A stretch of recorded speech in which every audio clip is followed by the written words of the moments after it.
ഹരേ രാമ രാമ രാമ ഹരേ ഹരേ.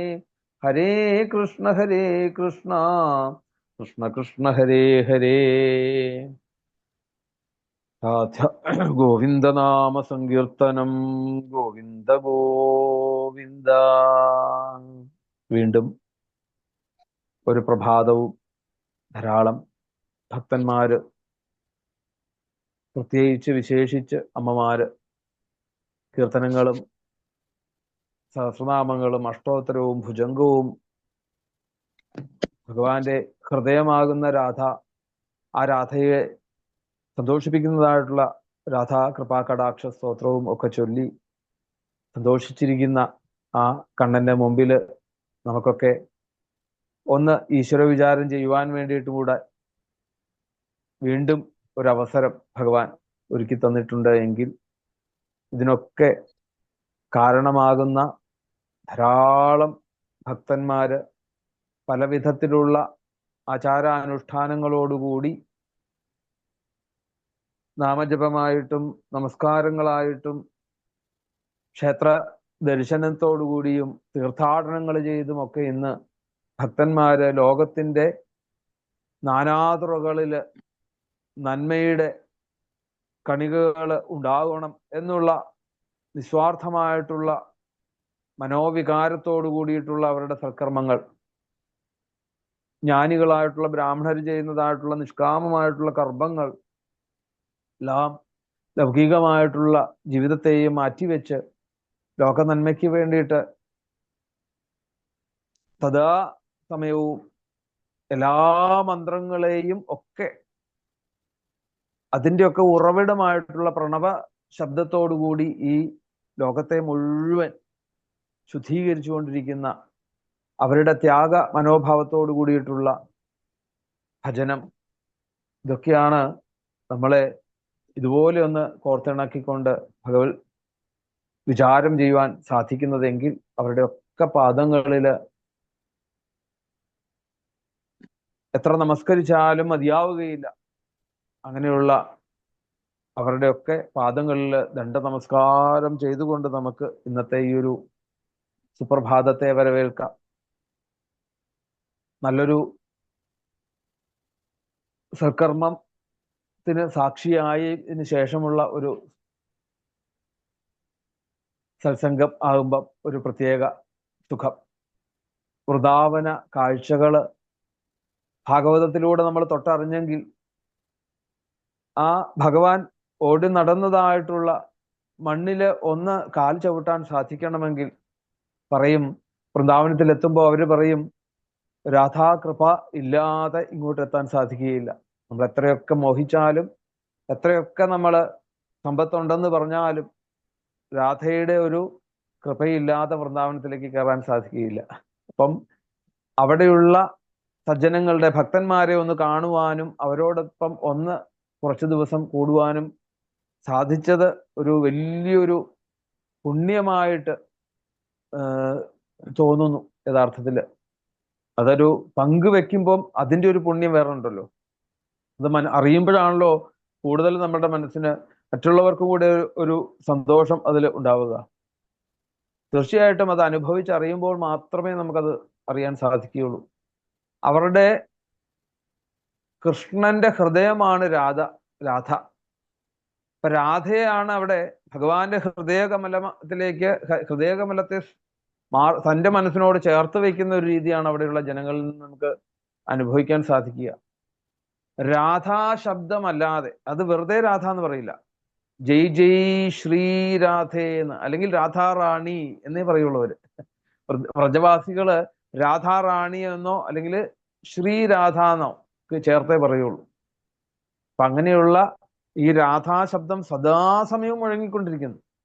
അവിടെയുള്ള ഒരു വിശേഷം നടക്കുന്നുണ്ടെങ്കിൽ, ഒരു വിവാഹമായിക്കോട്ടെ അല്ലെങ്കിൽ മറ്റേതെങ്കിലും ഒരു വിശേഷം ഉണ്ടെങ്കിൽ അവിടെ മുഴുവൻ ഈ രാധാശബ്ദം.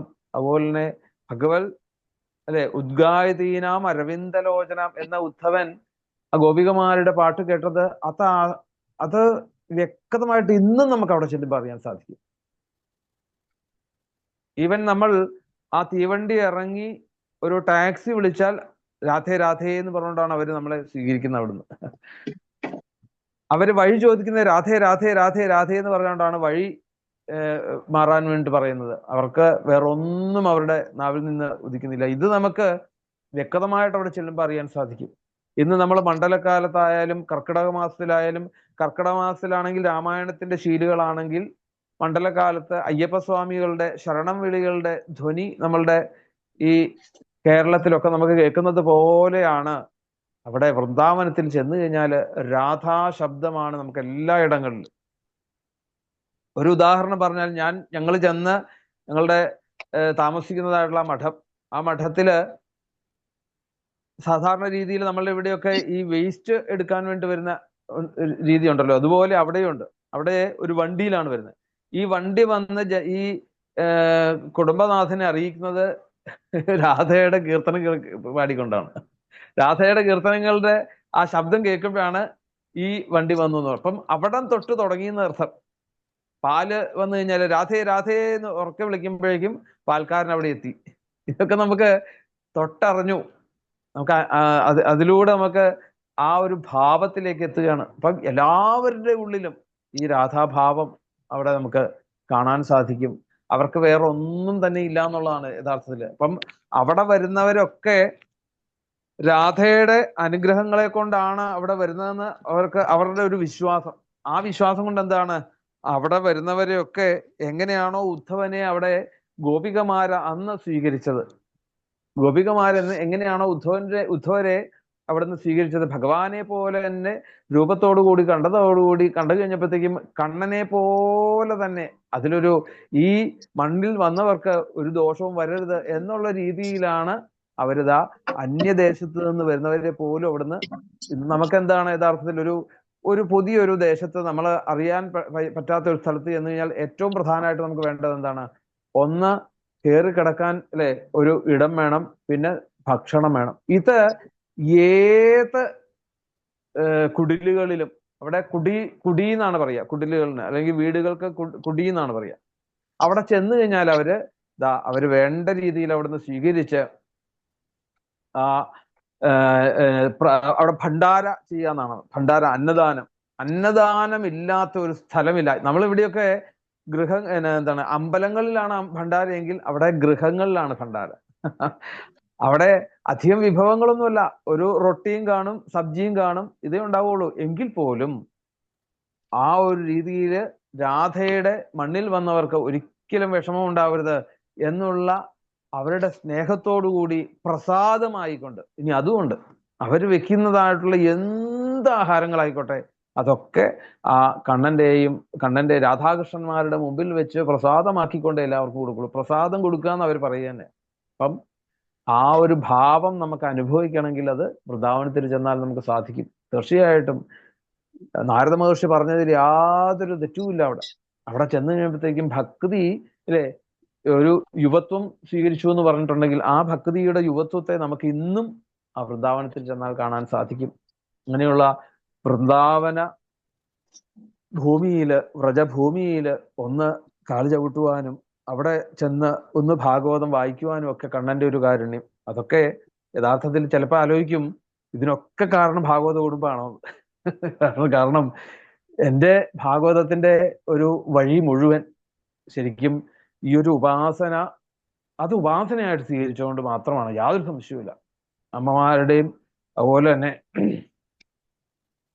ഇങ്ങനൊരു ഉപാസനയിലൂടെയാണ് യഥാർത്ഥത്തിൽ പുറമേ നമുക്ക് ഭാഗവതവുമായിട്ട് പോകാൻ തന്നെ സാധിച്ചതെന്ന് പറയേണ്ടി വരും. അതിനുശേഷമാണ് ആചാര്യനായതും ഭാഗവത സപ്താഹങ്ങൾ നടത്തി തുടങ്ങിയതും ഒക്കെ തന്നെ. ഇപ്പൊ ഇത് ഏറ്റവും ഇതിന്റെ ഒരു പാരമ്യത്തിലേക്ക് എന്നുള്ള രീതിയിലേക്ക് വൃന്ദാവനത്തിലേക്ക് എത്തിച്ചു. അവിടെ ചെന്ന് ഒരു മുറ ഭാഗവതം വായിക്കാൻ സാധിച്ചിട്ടുണ്ട് എങ്കിൽ തീർച്ചയായിട്ടും അതിൻ്റെ പൂർണ്ണമായിട്ടുള്ള ഒരു അനുഗ്രഹവും ഞാൻ ഈ ഒരു ഭാഗവത കുടുംബത്തിൽ നിന്ന് ആണെന്ന് ഉറച്ചു വിശ്വസിക്കുകയാണ്. കാരണം ഈ ഒരു വിളമ്പലാണോ എന്നെ ശരിക്കും രാധാറാണിന്റെ അടുത്തേക്ക് എത്തിച്ചതെന്നൊരു സംശയം.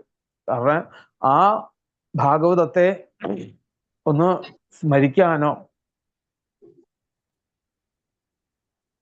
അവിടെ ഒന്ന് എത്തിപ്പെടാനോ ഒന്ന് നാമം ജപിക്കാനോ സാധിക്കണമെങ്കിൽ എത്ര ജന്മം തപസ് ചെയ്താലും സാധിക്കാത്ത ഒരു കാര്യം അത് നമുക്ക് സാധിക്കുന്നുണ്ടെങ്കിൽ തീർച്ചയായിട്ടും ഈ ഒരു ഉപാസന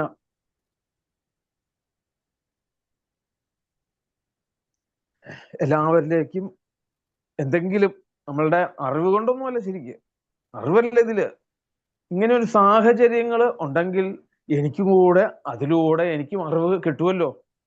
ധാരാളം ഒരു സത്സംഗം ഉണ്ടായിക്കഴിഞ്ഞാൽ ആ സത്സംഗം നമുക്ക് കിട്ടും. അതിൻ്റെ കൂടെ അല്ലേ, എന്താണ്, വാഴയ്ക്ക് നനയ്ക്കുമ്പം ചീര വളരും എന്ന് പറഞ്ഞതുപോലെ തന്നെ ധാരാളം അമ്മമാർക്ക് കൊടുത്തതിൻ്റെ ഒരു അനുഗ്രഹം അത് മാത്രം ശരിക്ക് അനുഭവപ്പെട്ടത്. അതിൽ എത്ര എത്ര നന്ദി പറയോ, നന്ദി പറയാനൊന്നും അല്ല, ശരിക്ക് എത്ര നമസ്കരിച്ചാലും മതിയാകുകയില്ല എന്ന് ഉള്ള ഒരു സത്യം ബോധിപ്പിക്കുകയാണ് ഇപ്പോൾ. തീർച്ചയായിട്ടും ആ വൃന്ദാവന ഭൂമിയില് ചെല്ലുമ്പോൾ ആണ് നമുക്ക് സത്യത്തിൽ നമ്മളുടെ ഈ മനുഷ്യജന്മം എന്തിനാണെന്നുള്ളത് നമുക്ക് കണ്ടറിയുവാൻ സാധിക്കുകയുള്ളൂ. അതൊക്കെ എല്ലാവർക്കും ഇതില് പോകാൻ സാധിക്കട്ടെ.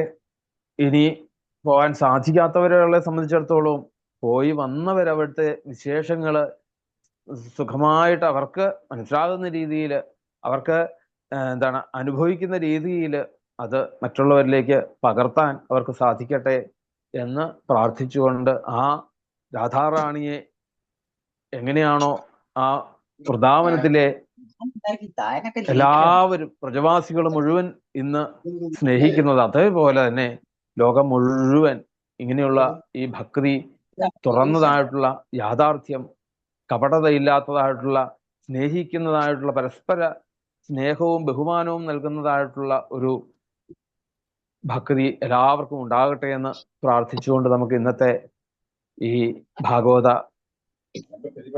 പാരായണത്തിലേക്ക്, ഭാഗവതത്തിലേക്ക് നമുക്ക് പ്രവേശിക്കാം. ഗോവിന്ദനാമ സങ്കീർത്തനം. ഗോവിന്ദ ഗോവിന്ദ. ജയ് ജയ് ശ്രീ രാധേശ്യാം.